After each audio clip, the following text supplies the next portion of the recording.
Bonjour, dans cette vidéo, nous allons parler des contraintes qu'on doit ajouter au diagramme de classe pour préciser leur signification. Un diagramme de classe, ça représente la structure interne du système qu'on cherche à développer, quelles sont ses classes d'intérêt et comment elles sont organisées. Mais en fait, il manque beaucoup d'informations au diagramme de classe pour modéliser correctement le cahier des charges. Par exemple, avec les types de données très simples qu'on a choisis pour l'instant, on ne peut pas préciser quelles sont les valeurs que les attributs peuvent réellement prendre. Est-ce que cet entier doit toujours être positif, toujours compris entre -5 et 5, etc. On ne peut pas non plus dire si des associations dépendent les unes des autres, si elles sont exclusives, etc. Ces contraintes, qu'on appelle aussi invariants, on va devoir les ajouter au diagramme pour préciser la description du système. Alors on peut les ajouter sous forme de commentaires directement dans le diagramme, mais ça c'est vite illisible. Donc le plus souvent, on fait un document à part qui présente toutes les contraintes de manière structurée.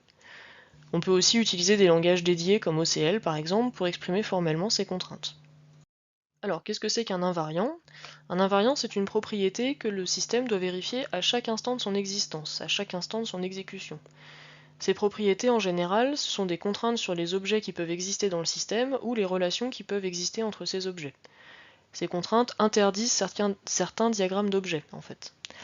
Dans une hiérarchie de classes, les contraintes sont héritées par les sous-classes.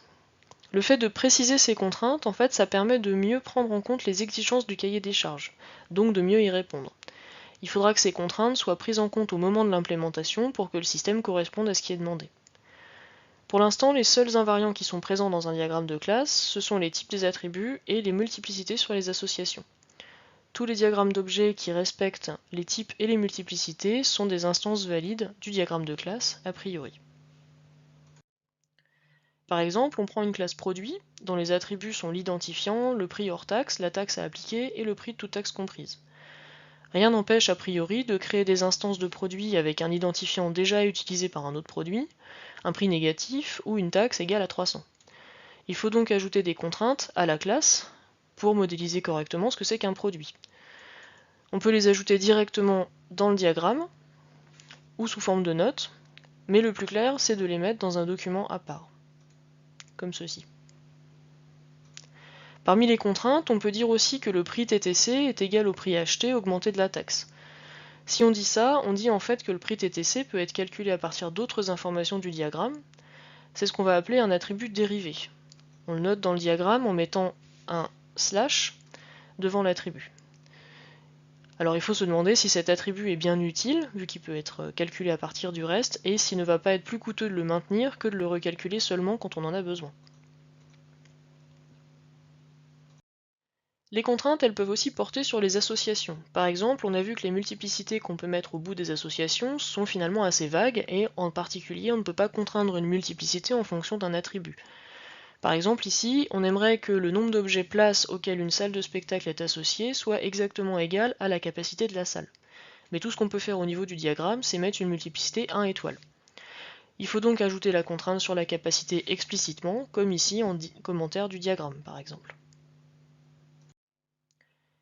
Une contrainte peut concerner plusieurs associations en même temps. Par exemple, ici on a une association employé-employeur entre personnes et entreprises et une association chef-subordonné entre personnes. Et on voudrait évidemment que cette relation entre personnes ne puisse exister qu'entre employés de la même entreprise. On ne veut pas que le diagramme d'objet en bas soit un état valide du système, puisque Anne est le chef de Pierre sans être employé dans la même entreprise. Il faut alors ajouter cette contrainte, par exemple en disant que si une personne a un chef, alors son chef doit avoir le même employeur qu'elle. Un autre exemple de contrainte entre associations, ici les objets personnes qu'on peut atteindre à partir d'une entreprise par l'association employé-entreprise doivent être exactement les mêmes que ceux qu'on atteint en passant par les deux associations entreprise-emploi puis emploi-personne. Ça veut dire qu'on doit interdire le diagramme d'objet montré en bas, où Dupont n'est pas relié à IBM alors même qu'il y occupe un emploi. On ajoute alors la contrainte disant que les employés d'une entreprise sont exactement les personnes qui ont un emploi dans l'entreprise. En particulier, ça veut dire que cette association peut être calculée à partir d'autres éléments du diagramme. Donc elle est dérivée, comme l'attribut tout à l'heure. Comme l'attribut, on peut la préfixer par un slash pour montrer qu'elle est dérivée. Et comme pour l'attribut, il faudra se demander si c'est pertinent de la garder alors qu'elle n'apporte pas d'informations supplémentaires. En fait, tout dépend de ce que ça coûte de la maintenir à jour. Un autre type de contrainte qu'on peut avoir besoin d'exprimer, ce sont des contraintes sur la collection des objets qu'on peut rencontrer au bout d'une association. Par défaut, l'ensemble des objets qu'on peut atteindre par une association qui a une multiplicité supérieure à 1 est un ensemble au sens mathématique du terme, c'est-à-dire qu'on ne peut pas rencontrer plusieurs fois le même élément. On ne veut pas qu'une même personne apparaisse plusieurs fois comme propriétaire d'un compte, ça n'a pas de sens. Par contre, si on parle de commander des pizzas, on a envie de pouvoir avoir 3 margaritas dans la même commande. À ce moment-là, on va ajouter une étiquette bag au bout de l'association pour dire qu'une commande n'est pas un ensemble de pizzas toutes différentes, mais un multi-ensemble de pizzas où chaque élément peut apparaître plusieurs fois. On peut aussi vouloir parcourir dans un certain ordre l'ensemble des objets qu'on trouve au bout d'une association.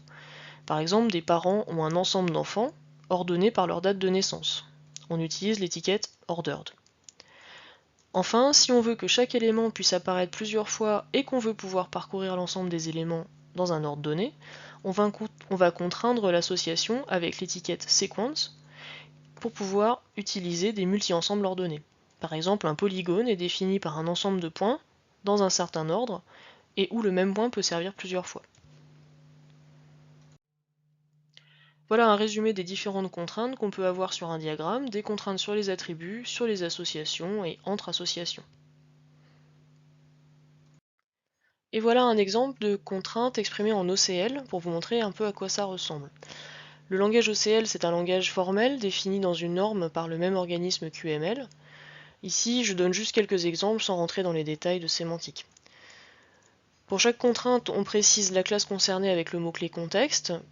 Ensuite, on met les invariants en les faisant préfixer par le mot-clé inv. Donc ici, on prend encore un exemple avec des comptes bancaires. On voit qu'on a 3 associations entre banque, client et compte. L'association entre banque et client est redondante en fait, puisque les clients d'une banque sont exactement tous les propriétaires des comptes de la banque. Mais on veut garder cette association, donc il faut expliciter les contraintes qui la relient aux autres associations. Donc par exemple, on veut dire que lorsqu'une personne possède un compte, elle est forcément cliente de la banque qui héberge ce compte. Donc en OCL, on va dire que l'ensemble des clients de la banque d'un compte, c.banque.client, inclut le propriétaire de ce compte qui est c.propriétaire. Dans l'autre sens, on va dire que si une personne est cliente d'une banque, c'est qu'elle est propriétaire d'au moins un compte dans cette banque. En OCL, on va dire que quand on prend l'ensemble des clients d'une banque B, donc b.client, alors pour chacun de ces clients, si on sélectionne l'ensemble de ces comptes dont la banque est la banque B, alors l'ensemble qu'on obtient est de taille supérieure ou égale à 1. Une autre contrainte dont on va avoir besoin pour ce diagramme, c'est pour les virements. On veut que les virements aient lieu entre comptes de même devise. Donc on écrit en OCL que la devise du compte d'origine, qui est v.orige.devise, doit être égale à la devise du compte de destination, qui est v.dest.devise.